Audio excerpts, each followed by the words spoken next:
Não, eu diria, o Ítalo, e são pontos importantes, né, que as pessoas precisam entender, aprender a separar, né?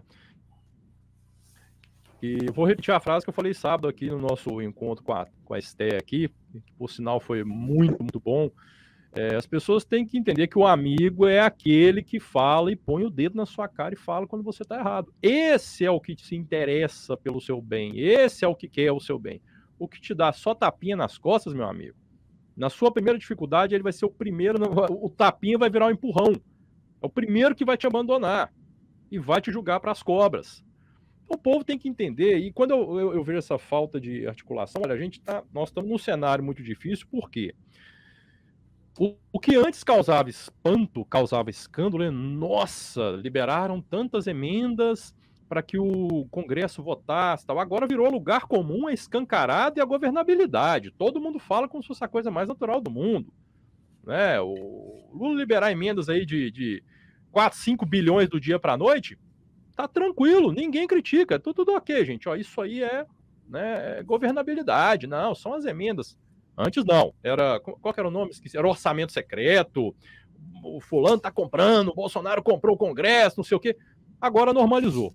Então, a gente sabe, como bem disse o Sepúlveda, no Congresso, o dinheiro tem cor sim, nós vamos tirar uma pequena parte ali de deputados e senadores que de fato estão tentando fazer algo. O restante está basicamente pensando no próprio bolso, e dane-se o Brasil, dane-se, né, o que vai acontecer com o Brasil.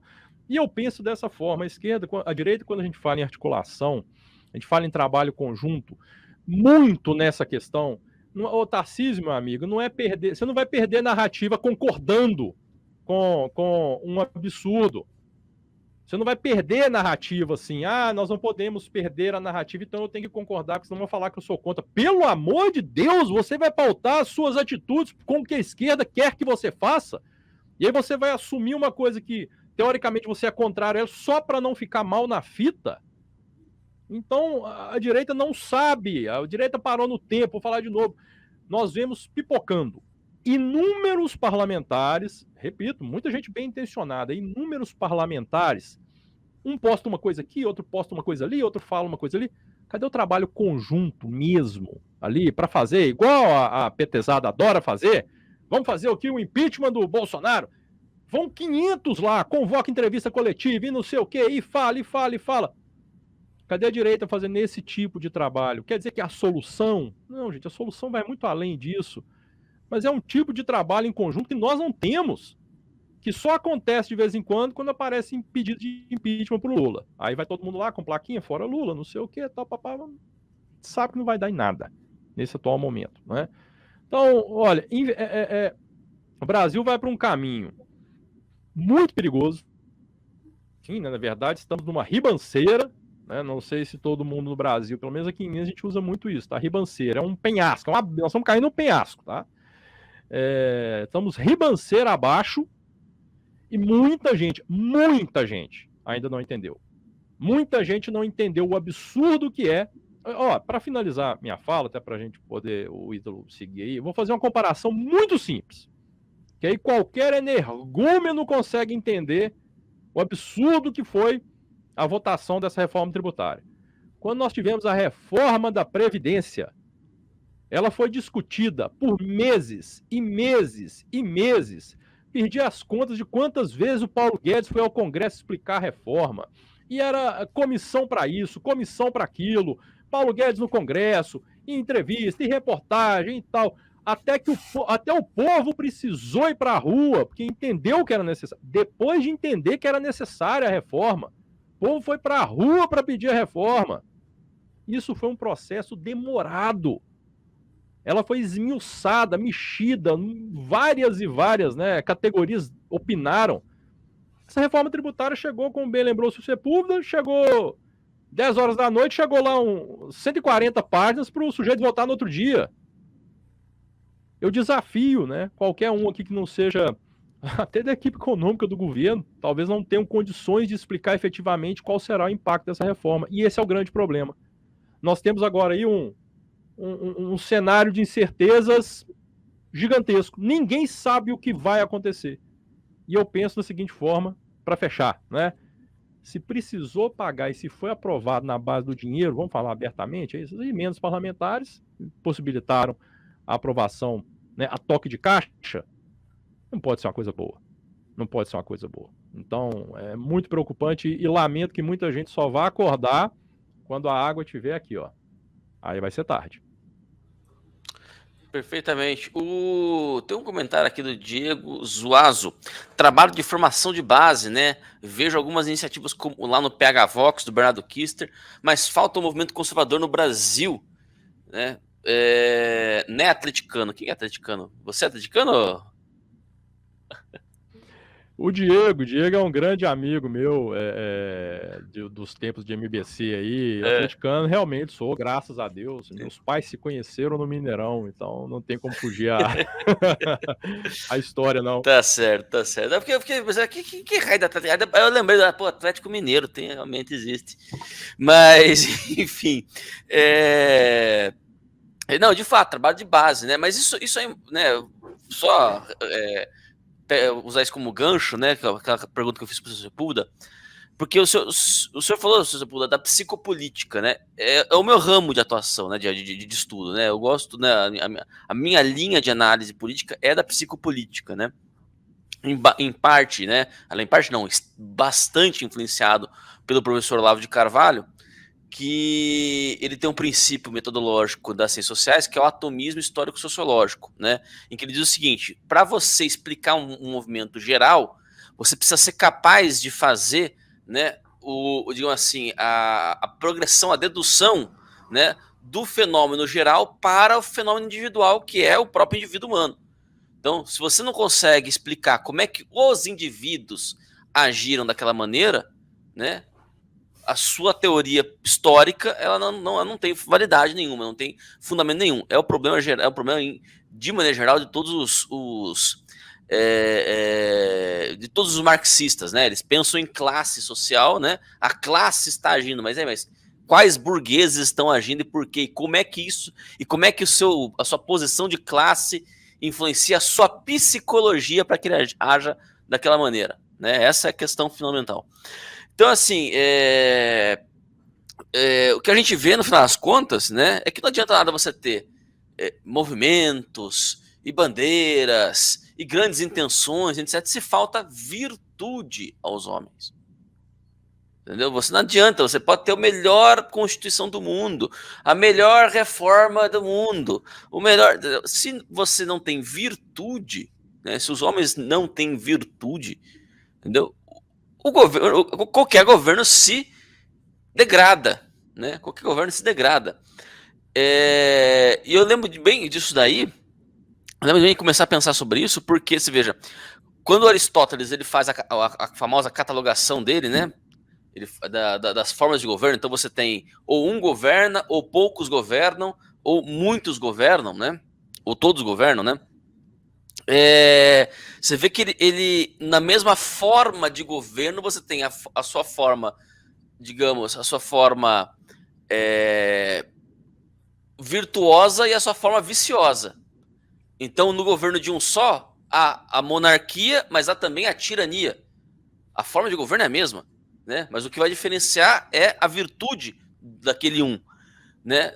No governo de poucos, você vai ter a aristocracia e você vai ter a oligarquia. E no governo de muitos, você vai ter a democracia e você vai ter a demagogia. Mas enfim, se você puder, eu queria, né, ouvir o senhor sobre esse aspecto, né?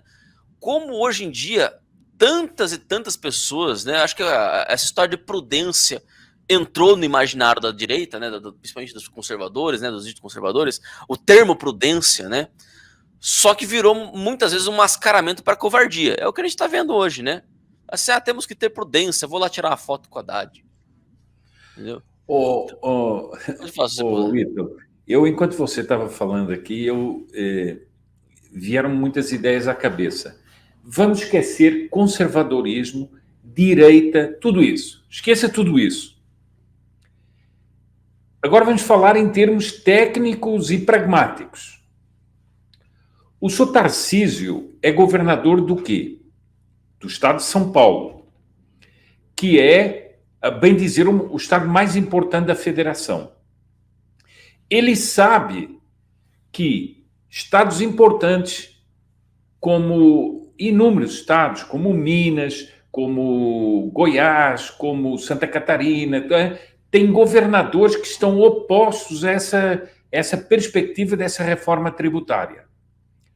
Por que ele, que é um homem pragmático, técnico, etc., não reuniu pessoas para fazer uma proposta de reforma tributária que não fosse essa do PT? Por que não? Por que ele foi se arrastar para baixo do tapete do PT e foi ficar que nem cachorrinho ao lado do sujeito que ele derrotou nas eleições? Ora, o que eu vejo é o seguinte: há alguma coisa que não está explicada, alguma coisa de bastidores que não está explicada. Porque, na prática, o que foi feito foi abrir uma vez mais as portas para o PT, abrir para o seu projeto de poder totalitário e prejudicar um monte de gente, do povo, etc., mas também os estados. Eu vi várias declarações do Caiado. O Caiado foi claríssimo: isso aqui é uma ditadura que está sendo implantada através dos impostos.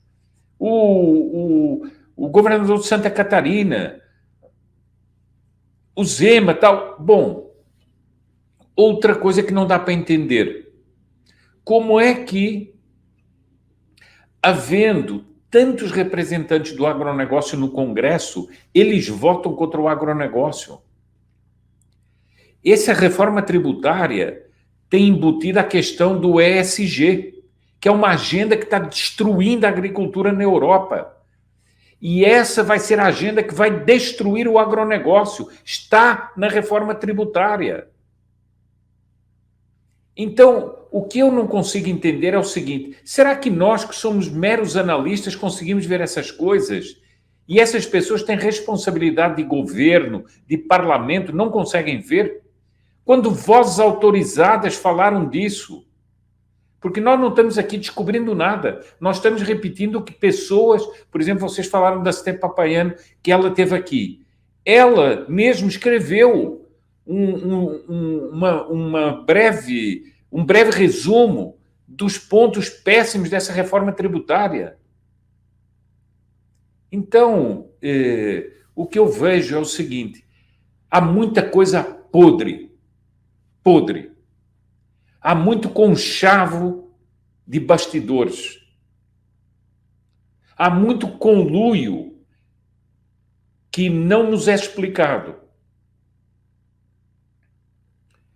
E há muita coisa podre nisso tudo. Como disse o Henrique, quando são jogados em 2 dias 7 bilhões em emendas, mas a imprensa acha que isso é do jogo. Mas quando o Bolsonaro, a primeira vez, fez uma reunião com os deputados para liberar emendas, foi um escândalo. O mundo veio abaixo, a imprensa... Quer dizer, nós estamos num processo... Por isso é que eu pus aí outro dia no Twitter. Nós estamos num processo de destruição do país. Destruição moral, destruição política, destruição ideológica, destruição econômica, destruição cultural, etc. Nós estamos nisso. Agora, eu vou lhe dizer uma coisa. Aqui houve umas pessoas que disseram aqui, eu também gosto de ler os comentários, e há uma coisa que eu não concordo. Aquele que puder vá para o aeroporto, ou está tudo perdido. Sabe o que é que eu acho? Vocês estão enganados. Porque na profundidade do Brasil continua muita gente a se articular e que não quer saber de político para nada. Eles estão se articulando para buscar as raízes do país, inclusive as raízes católicas do país. Entende? E é isso que vai dar seiva ao país para resistir a essa máquina destruidora. E digo-lhe mais: essa gente está completamente desligada da sociedade. Elas estão em ruptura total com a sociedade. E eles estão avançando. Eu vou usar uma expressão que o Dr. Plínio usou no livro da Constituinte. Eles são como um navio à deriva, que vai se chocar com um imenso coral de descontentamento. E esse navio vai se quebrar em 1000 pedaços. O Estado não vai representar mais nada para as pessoas. E é isso que nós estamos vendo. Essa gente, como é que um líder é capaz de vir hoje dizer tenho orgulho de ter aprovado isso, quando foi a coisa mais... Foi uma cena... Desculpa dizer, eu não vou dizer porque enfim, vamos conter aqui. Vamos conter sobre o que é que foi aquela cena daquele congresso ontem sendo comprado daquela maneira, né? Para usar uma expressão civilizada do Rui Barbosa, uma praça de negócios.